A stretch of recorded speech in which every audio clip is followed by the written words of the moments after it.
I have done this hike in a day. When I was a park ranger at Grand Teton, I hiked the whole loop, the 20-mile loop, in one day. It's ridiculous. It just about killed me, but it was so cool. Shame on you for being able to do that. I know. This is the Exploring the National Parks podcast with Dirt in My Shoes. My name is Ash, and I'm a former park ranger and the founder of Dirt in My Shoes. I think that the parks are best seen from the trail, and I'm here to make national park trip planning easy. And I'm John. I carry the kids on the trails, I tell stories, and notice all the things that Ash doesn't care about much, like trees. Join us as we show you around America's spectacular national parks. We're sharing our favorite places, fun facts, adventures, and misadventures. And we'll even throw in a little trip planning. Let's start exploring.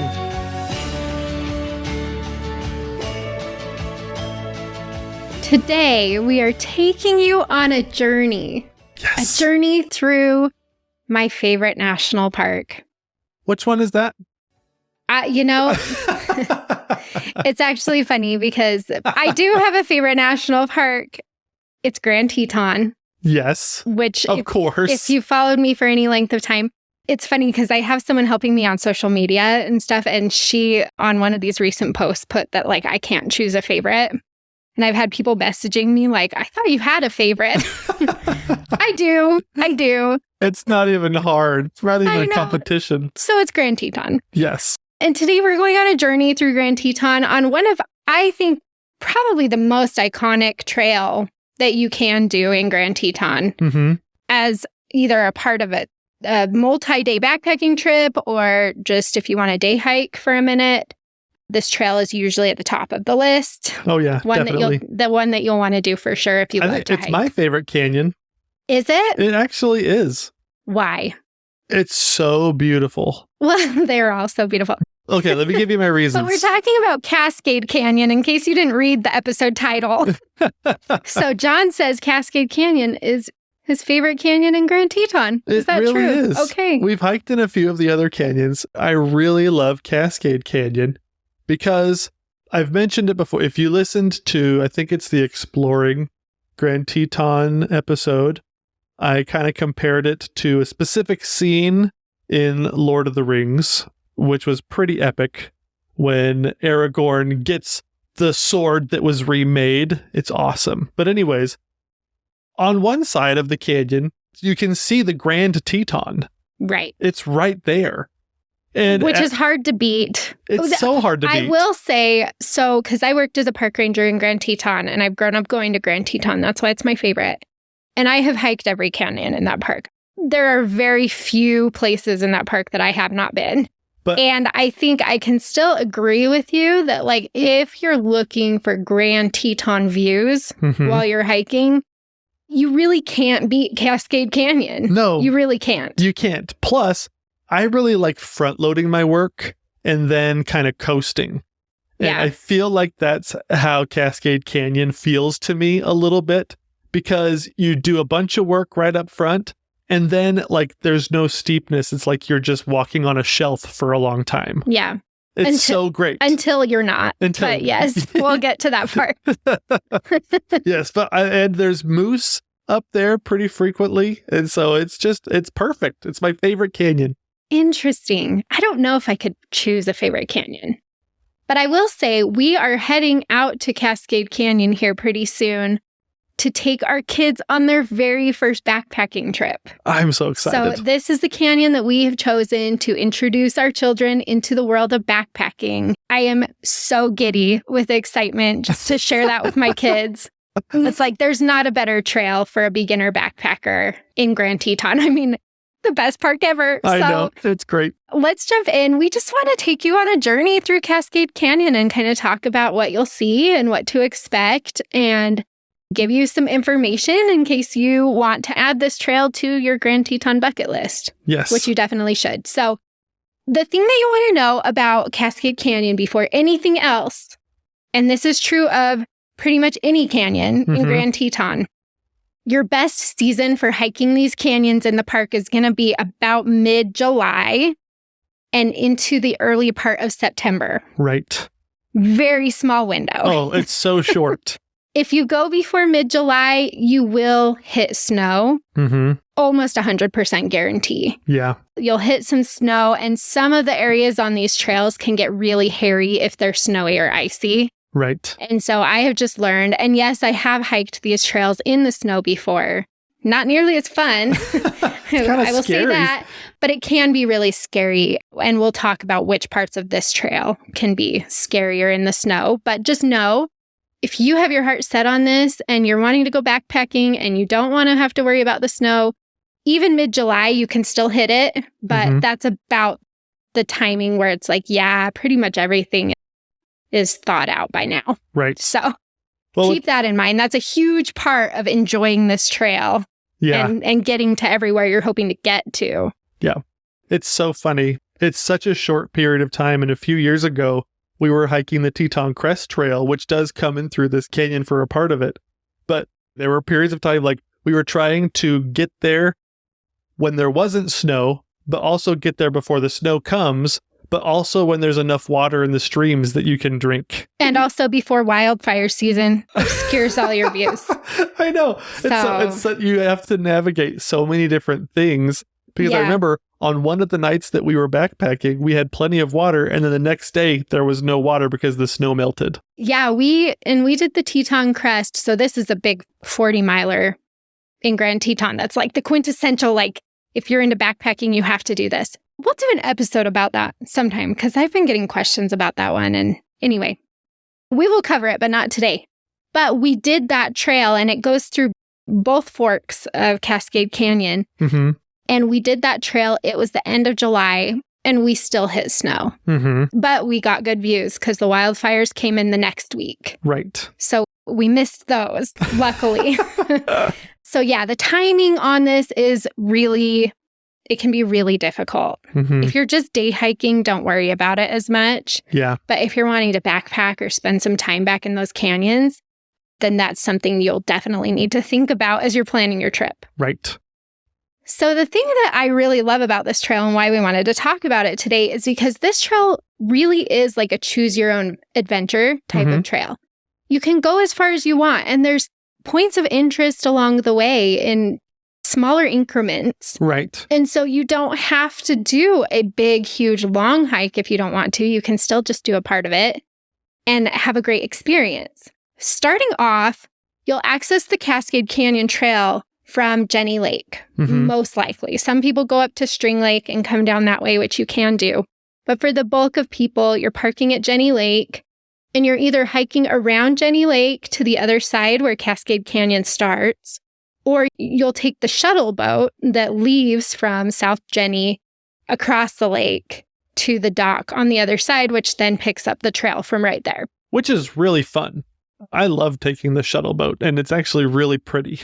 So the shuttle boat, yeah, I love the shuttle boat too. That's something that, like, especially if you have kids and stuff, or if you went to Grand Teton as a kid, that's probably the part of the park you remember. Yeah, it's very memorable. It is. You're taking a ferry across a mountain alpine lake. Yeah, and you have beautiful views of Tiwanaut as you're going across. And then the thing that I love about the shuttle boat, it can add up if you're paying for a family to go across, but you're cutting out 5 miles round trip of hiking. Right. And for me, and I've mentioned this before, the miles that you spend walking around Jenny Lake kind of feel like wasted miles a little bit to me. Like, I would rather, if I'm going to hike 5 miles from one side of Jenny to the other, I would rather take those 5 miles and put them up in a better location. Yeah. Do you know what I mean? Apply them to Cascade Canyon. Apply them to Cascade Canyon. Go further into Cascade Canyon. Yes. With those miles, rather than spending them hiking around the lake. Right. Which can get a little bit monotonous. We often see animals going around the lake. Like, you have actually really good luck seeing bears or moose hiking around Jenny Lake. But you can also see those things in Cascade Canyon and have really good luck up there. And it's just, am I allowed to say it? It's like way prettier. The scenery is so much more grand in the canyon versus hiking through the trees around the lake. Well, right. So, well, plus you can see a lot of the views that you're seeing as you're hiking around the lake. You can see from your car almost. And so the reason I think that you can say that is because the reason to get on the trail is so that you can see something that you can't see from your car. And a lot of what you can see on during those mileage, that's the same thing that you'd see from the parking lot at Jenny Lake. Right. It just kind of stays the same. So for me, I kind of feel like hiking around Jenny Lake is a little bit of wasted hiking mileage. I would rather apply that into going into Cascade Canyon further, which is why we usually make the decision to actually take the shuttle boat across the lake and pay for everyone to do that. Right. Because my kids will hike further. Yes, if absolutely. I save their legs before. So that's that. We're going to start our journey through Cascade Canyon from as if you took the shuttle boat across or you hiked around and you get to the other side of Jenny Lake. Mm-hmm. And then you're going to get on the trail and you're going to hike to Hidden Falls. Which is awesome. Yes. And this is the area that feels like Disneyland in Grand Teton. Yes. So I have kind of a love-hate relationship with it. But again, like taking the shuttle boat across and then hiking to Hidden Falls is something that kids remember for the rest of their lives. Right. That's what they remember about Grand Teton. It's a really fun thing to do. It's just very busy. So keep that in mind. But Hidden Falls is only like a half a mile from the boat dock. Yeah. And so it's a 1 mile round trip to go up to the falls and back. So again, you're choose your own adventure, right? If you don't want to go past Hidden Falls, fine. It's a beautiful waterfall. And if I can just say this, I was for the longest time. So my family has always gone up to Jackson to go down the river, the Snake River, on rafting trips. We never really went into Grand Teton much. And so when I married Ash, she would tell me about Hidden Falls, and I had never seen it. And then for like the first 3 to 5 years of our marriage, it seemed like Hidden Falls was closed because of seismic activity. And so, seismic activity. Yes. No, they were fixing the trail around that time when I was like, you've never been to Hidden Falls? What's your problem? And then we couldn't get there because they were closed doing trail work and stuff. Yeah. Yes. So there was a lot of buildup for seeing Hidden Falls for me. And when I did actually get to see it, I tell you, it did not disappoint. It was awesome. It's a beautiful waterfall. One of the only real ones that you can see that's kind of front country. Well, and that's the thing. So there are other waterfalls in Grand Teton, but they require extensive hiking to get to most of them, or bushwhacking in a lot of cases. So I have been to a lot of other waterfalls in the park, but they're not easy to get to at all. So if you want to see a waterfall in Grand Teton, which is kind of a surprise because when you go to mountain parks, you kind of expect a bunch of waterfalls. Grand Teton's not like that. So Hidden Falls is kind of the waterfall. Definitely. In Grand Teton. So that one is definitely worth your time. And like I said, if that's all you want to do, you want to take the boat across, you want to hike the 1 mile round trip up to the falls and back, that's fine. The section of trail, actually, between the boat dock and towards Hidden Falls, there's huckleberry bushes in this area. Nice. Which also means bears. Yes. So, both cool. Yes, even though it's a pretty busy trail, we do see bears along this stretch quite frequently. Right. So keep that in mind. Bring your bear spray. It's fine. But just know that happens. So if you want to keep going, I mean, at this point, we're still just at the base of Cascade Canyon. You haven't even made it into the canyon yet. Right. So you got to keep going. And the next point of interest that you'll hit is Inspiration Point. Right. Which, again, is just like one of those can't miss. Oh. So Hidden Falls and Inspiration Point, you got to see those while you're in Grand Teton. Yeah. And at Inspiration Point, it's pretty neat because it's this awesome little rock outcropping where you can sit there and look out at the valley and the lake. You're just kind of sitting at the foot of these giant mountains, and it's a really neat experience. I love that spot. It's probably one of my favorite actual viewpoints because Grand Teton, you're usually looking from the bottom up at things. Mm-hmm. And at Inspiration Point, this is the first time that you've actually really gained some elevation and you're looking down at the beautiful valley. Right. But there's still a long way to go up too. So you're kind of in the middle. It's true. But as you move on from Inspiration Point, you go into the canyon and you lose the valley views. Right. Yeah. So Inspiration Point is like half a mile past Hidden Falls. Mm-hmm. So this one, if you want to go to Inspiration Point and back to the boat dock, you're talking 2 miles round trip. The section of trail between Hidden Falls to Inspiration Point gains more elevation, 250 feet, and it takes you cliffside. And so I think it feels a lot steeper and scarier than the numbers say. Yeah. Well, and you're going upstairs. Yeah, and there are parts of rock it. stairs like along the cliffs. There's some drop-offs. We still take our kids up here. People take their kids up here all the time. So it's not like it's like a scary trail Right. per se, but it's definitely a little bit less protected as Mhm. you're making your way up to this viewpoint. It is So- a little bit of work to get up there. It is, but like you said, like you're front loading the work because it's 200 feet to get to Hidden Falls from Yeah. the boat dock, and then another 250 to get up to Inspiration Point. So you're doing 450 feet of elevation in the first mile of your hike. Which is pretty quick. It is. It is. So you will feel it. Don't let that discourage you, though, because once you go past Inspiration Point and into Cascade Canyon, and we're actually in Cascade Canyon at this point, Yes. then it's very gradual Mhm. elevation change for a long time. You can't even feel it after covering that 250 feet to get up from it. It will feel so flat. Yeah. It's awesome. Your calves are going to be like, nice. Yeah. So you go past Inspiration Point and you keep continuing into the canyon. The trail follows Cascade Creek, which is just really beautiful. You've got the running water. You've got massive views of the cathedral group of mountains, which includes Grand Teton, which is 13,770 feet. Oh, wow. It's a big mountain. It's so cool. Then you've got Tiwanaut, which is 12,325 feet. And you've got Mount Owen, which is 12,928 feet. So we're all talking 12,000 feet above sea level plus Right. in this area. And these mountains are just staring you in the face. Oh, it's so steep. It's like straight up and down is what it feels like. Not the trail, the Right, mountain right. view. Yeah. Right. The trail is cutting right through the canyon at almost a 0% grade is what it feels like. And on either side of you, the mountains just rise. Yeah. So cool. So this is a great place to see. Again, there's some more huckleberry patches in through here. So bears are commonly in this area, and you will want to make some noise as you're going through here because the creek is also running and kind of obscuring that noise that you're Yes. making. So be a little bit noisier as you go through here. This is also a great place. So you'll cross like a boulder field. I would say this is kind of the hardest part of this middle part of the trail. Mm-hmm.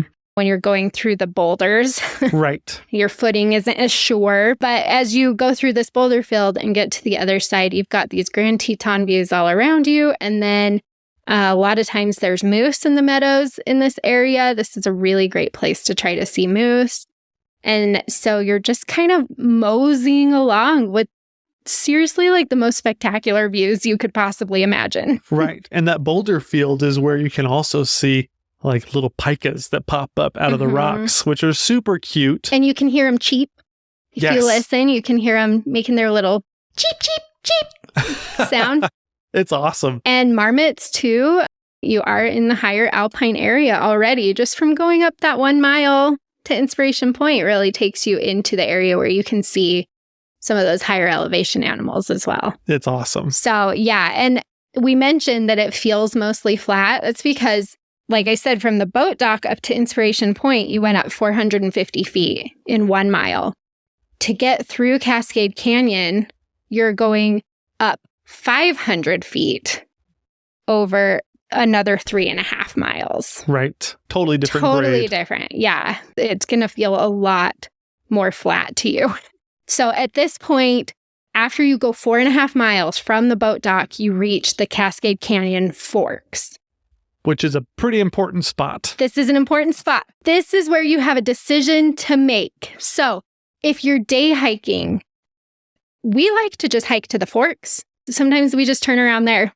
Exactly. We've done that with our kids because you can get pretty far again because that trail feels pretty flat. And so we'll just go up there and kind of hike as long as we want to and then turn around. That's fine. You won't be sad with what you see if you do that. But when you get to the forks, then you can either go to the left and hike Cascade Canyon South, or to the right and hike Cascade Canyon North. And both are awesome, but have completely different destinations. I know. Which one should we start with, John? Let's start with harder or easier? Easier. Okay. Let's go easier Let's first. go easier. Okay. So if you want to go the easier route, then you're going to want to go right into North Cascade. And eventually arrive at Lake Solitude, which is the most popular day hike in the park. Yeah. Is going through Cascade Canyon up to Lake Solitude and back. It's about 15 miles round trip if you do that from the boat dock. Yeah. 20 miles round trip if you don't take the boat. That's what I'm saying. Like, it's a lot of mileage. Save your knees and take the shuttle. Yeah. So Lake Solitude is just this gorgeous high alpine lake.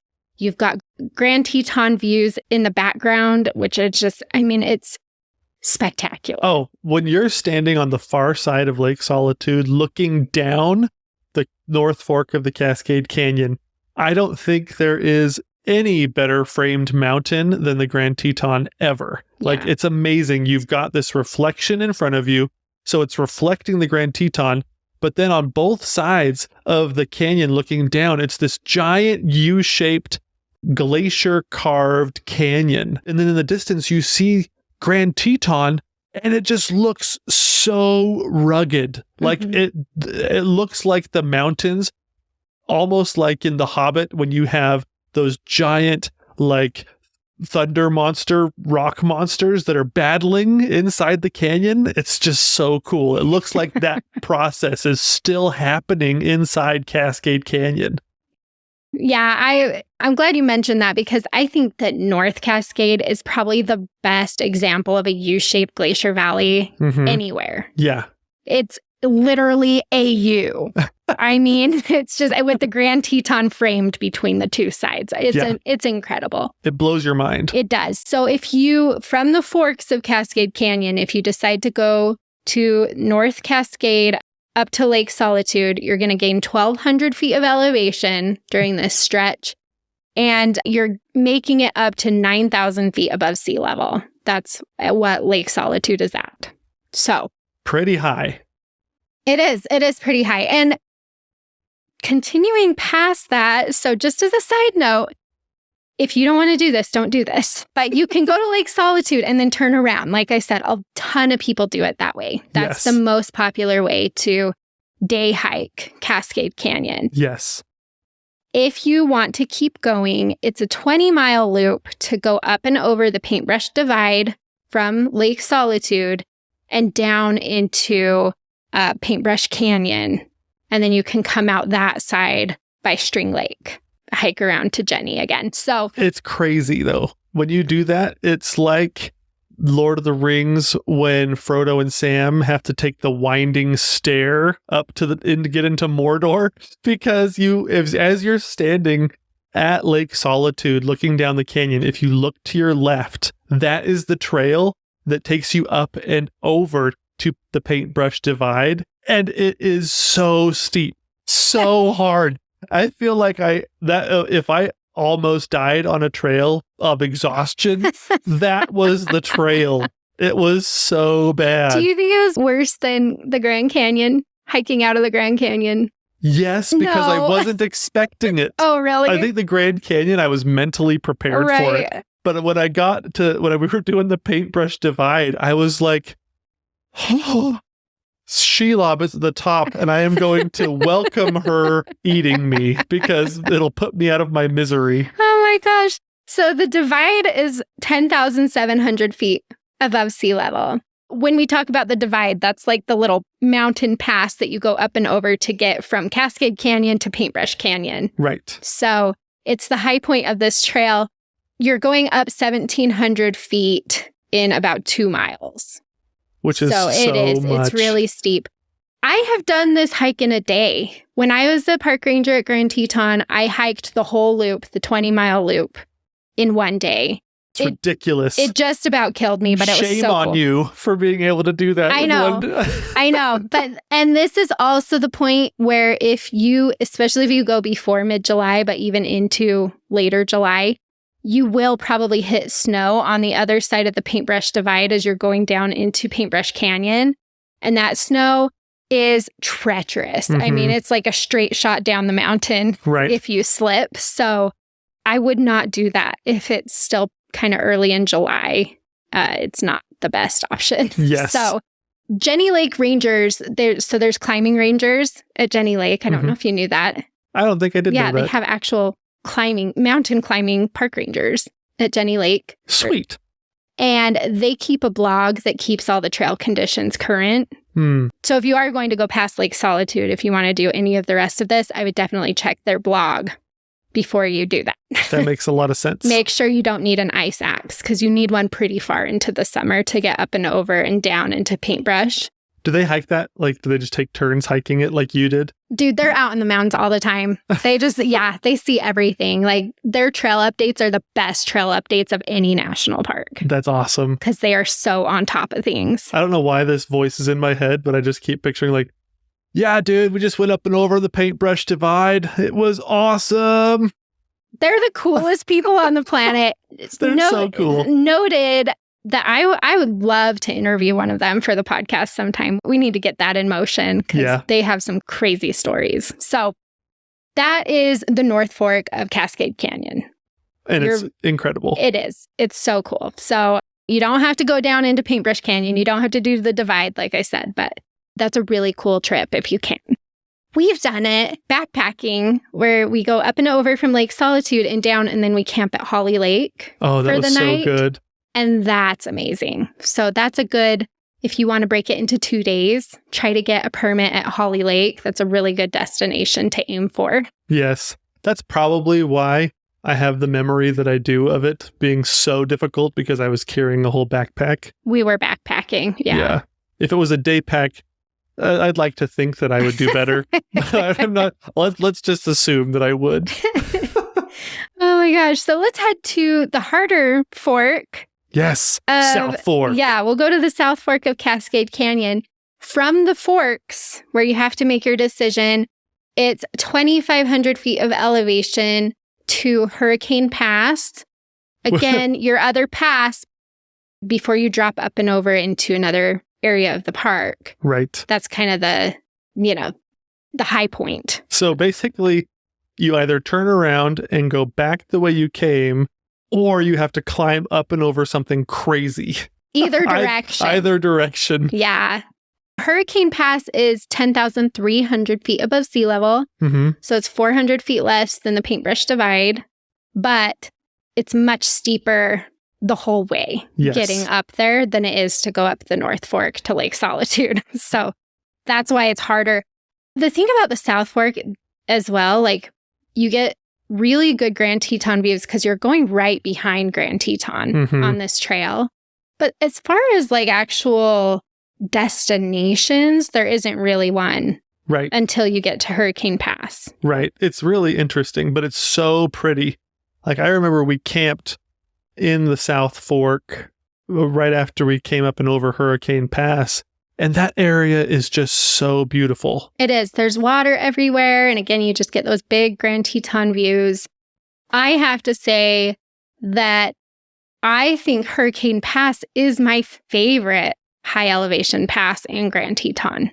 Well, it's so cool because you can see a few different Tetons from one spot. Yeah, you can see because you're right behind the range. So you just see mountain after mountain. Yeah. But you've got just a straight, like, epic shot of Grand Teton as you're hiking through this pass area. So to me, it doesn't compare to any other pass that I've ever been on. I love Hurricane Pass. I like Hurricane Pass, but even despite the pain, I would take the Paintbrush Divide.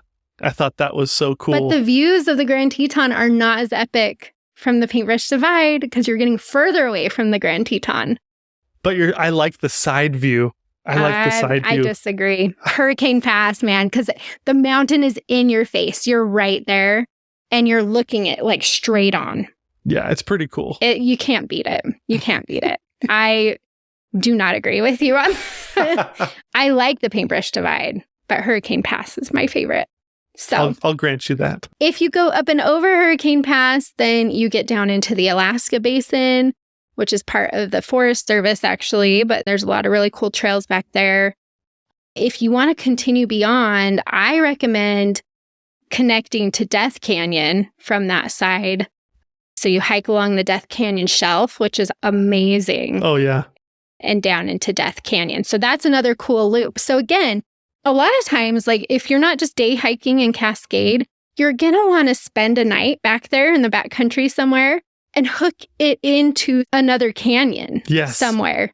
Because all these canyons kind of interconnect along the backside of the Tetons. So you can just make it as long or as hard as you want to. Yeah. And there's so many different backcountry spots along this trail. And so there's some great places and they all have incredible views. Yeah. You can't lose. There's no losing. There's no losing, but it is very hard hiking. It is. It's much harder, I think, to hike Death Canyon, Hurricane Pass, and Cascade Canyon, that loop. It's a 32-mile loop already, so it's pretty long. But the elevation is just like straight up the mountain for a lot of it. So, So it's intense. Again, a choose your own adventure, but it's absolutely phenomenal. Oh, yeah. This canyon is just, it's so beautiful. And like you said, it's so iconic. It's just the best of Grand Teton views. You're up so close to the mountains. Mm-hmm. You're seeing tons of wildlife. So I just absolutely love this trail and think you should give it a go. Whether you want to go a short distance or whether you want to go backpacking, it's the perfect place to start. So for your task today, I think we have an opportunity here to kind of put people into teams a little bit. Would you rather be Team North Fork or Team South Fork? Would you rather, if you were given the choice, would you go to Lake Solitude and get an epic reflection picture? Or would you go South Fork and go out and behind the Grand Teton and see it from a totally different vantage point? Make your choice, people. That's what we're doing today. So head on over to the Dirt in My Shoes Facebook or Instagram page to cast your vote. Let us know North Fork or South Fork. And pictures are encouraged if you've hiked back there at all. And extra points, probably. We'll read through them all and we'll decide if you're right or not, depending on who's reading it. Yes. So please also go leave us a 5-star review if you enjoy the podcast. We really appreciate those reviews. Thank you so much. And remember, Cascade Canyon in Grand Teton is the perfect place to go if you want to get some dirt in your shoes.